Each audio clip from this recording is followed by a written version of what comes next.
Question है, consider an NPN transistor amplifier is common emitter configuration. The current gain of the transistor is 100. If the collected current change by 1 milliampere, what will be the change in emitter NPN current gain? emitter change in emitter हमें बताना है, क्या हो जाएगा change in emitter current क्या होगा ये हमें बताना है। तो कलेक्टर करंट हमें बताया, करंट गेन क्या होता है हमारे पास IC बाय में IB, और इसी को हम क्या बोलते हैं बीटा, तो यानी कि बीटा इक्वल टू क्या है IC बाय में IB, और ये कितना दे रखा है हमें 100, IC हमें दे रखा है 1 मिली एम्पियर, डिवाइड बाय में IB इक्वल टू कितना 100, तो IB हमारे पास क्या आ जाएगा 1 डिवाइड बाय में 100 यानी कि 0.01 मिली एम्पियर। IB कितना आ गया हमारे पास 0.01 मिली एम्पियर।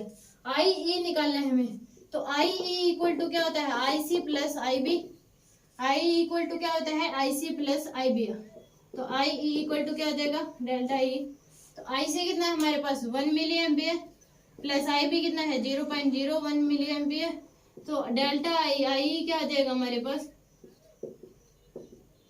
1.01 मिली एम्पियर, यानी कि हमारे पास एमीटर करंट कितना आ गया 1.01 milliampere. This is the question.